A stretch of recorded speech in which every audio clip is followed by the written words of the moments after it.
Hello students, this is our science class and we are doing bios last chapter our environment। उसके बारे में जो ozone की depletion है वो हम पढ़ चुके हैं कि CFC के कारण होता है, लेकिन आजकल रेफ्रिजरेटर्स में भी CFC को बैन कर दिया गया है। ठीक है, तो वो हम पढ़ चुके हैं। हम पढ़ेंगे methods of safe disposal of waste, कि जो वेस्ट है उसको सेफ कैसे डिस्पोज कर सकते हैं ताकि वो किसी को हार्म ना करे या हमारे एनवायरनमेंट को हार्म ना करे। ग्लोबल वार्मिंग है वो आप खुद से पढ़ लेना, कुछ समझना है तो पूछ लेना, या मैंने करवा भी दिया है। हम बहुत पीछे की क्लासेस से पढ़ते आते हैं ग्लोबल वार्मिंग। ठीक है, तो यहाँ पे क्या है, waste generation has increase tremendously due to a number of reason. क्यों बढ़ गया है वेस्ट का जनरेशन, ज़्यादा वेस्ट प्रोड्यूस होने लग गया। क्यों? क्योंकि ह्यूमन पॉपुलेशन ज़्यादा बढ़ गई है, वो ज़्यादा चीज़ें यूज़ करता है, ज़्यादा चीज़ें यूज़ करता है तो वेस्ट भी ज़्यादा निकलता है। इम्प्रूवमेंट इन लाइफस्टाइल इम्प्रूव हो गया है, increase use of disposal object ज़्यादा बन गए हैं, पैकेजिंग सिस्टम है वो चेंज हो गया है जिससे ज़्यादा से ज़्यादा वेस्ट निकलता है, लेकिन वो नॉन बायोडिग्रेडेबल वेस्ट निकलने लगे क्योंकि प्लास्टिक को ज़्यादा यूज़ करने लग गए हम, सिंथेटिक चीज़ों को। रैपिड इंडस्ट्रियलाइजेशन, ज़्यादा फैक्ट्रीज बन रही है तो वहाँ पे वेस्ट भी उतना ही निकलेगा। एंड व्हीकल यूज़, ज़्यादा व्हीकल्स यूज़ करते हैं, या डिफोरेस्टेशन, हम पेड़ों को काट रहे हैं, उसकी सबसे बड़ा रीज़न क्या है, पॉपुलेशन का इंक्रीज़ होना। ठीक है, तो कैसे हमें वेस्ट को डिस्पोज करना है वो हम देख लेते हैं। तो फर्स्ट मेथड क्या है डिस्पोजल ऑफ वेस्ट का?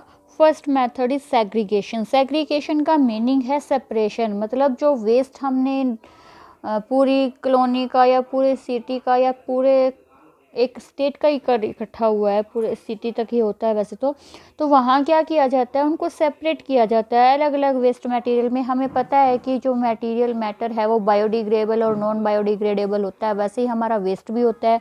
कुछ उनमें से जो किचन का होता है वो बायोडिग्रेडेबल होता है, कुछ नॉन बायोडिग्रेडेबल होता है, तो उनको अलग किया जाता है ताकि जो बायोडिग्रेडेबल है उसका कंपोस्ट बनाने के लिए या वर्मी कंपोस्टिंग के लिए यूज़ किया जा सके या रीयूज़ किया जा सके। और नॉन बायोडिग्रेडेबल ऐसा है जो गलता सड़ता नहीं है तो उसे हो सकता है रीयूज़ किया जा सके।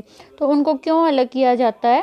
ताकि उसको रीयूज़ किया जा सके। इनको हम कंपोस्ट बनाने के लिए यूज़ कर सकते हैं, प्लास्टिक वगैरह को हम रिसाइकल कर सकते हैं।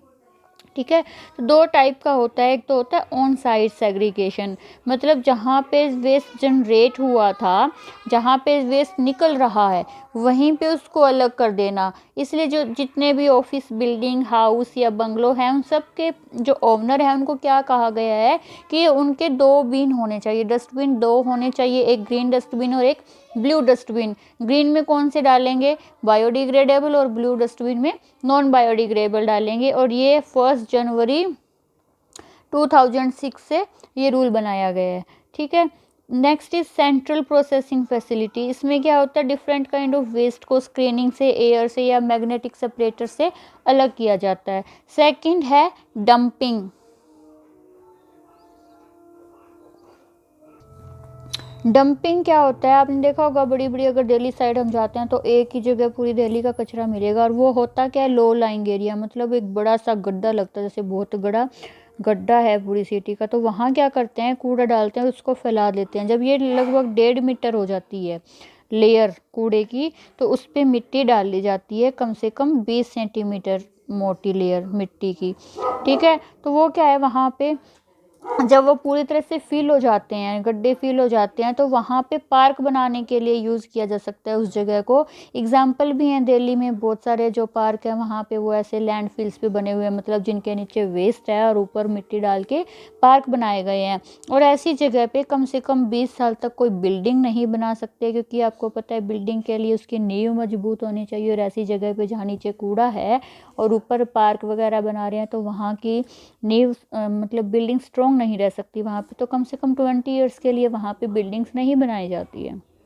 ठीक है, नेक्स्ट है कंपोस्टिंग।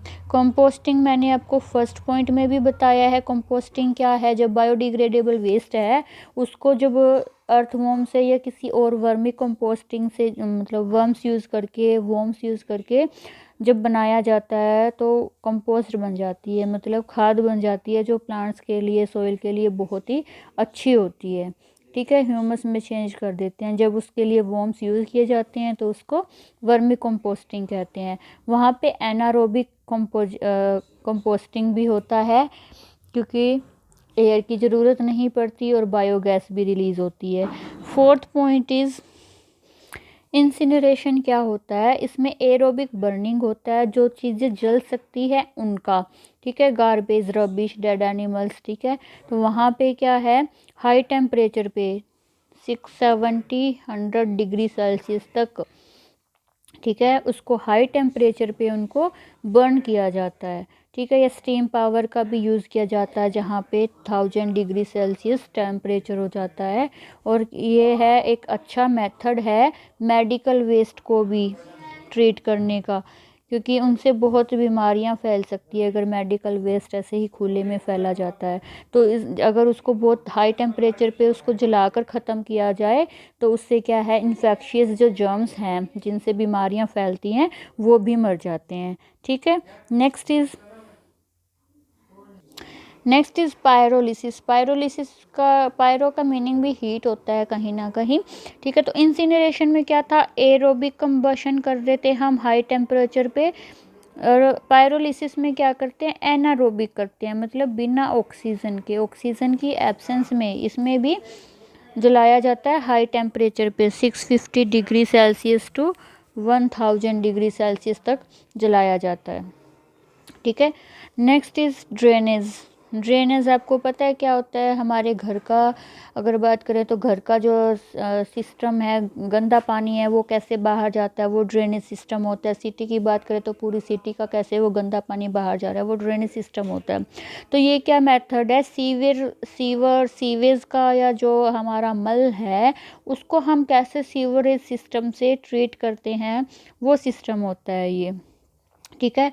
ये किस में जाता है, लास्ट में किसी वाटर बॉडी में जाता है जहाँ पे पानी है, ठीक है, या बहुत ज़्यादा पानी है, जैसे कि समुद्र का भी कह सकते हैं हम।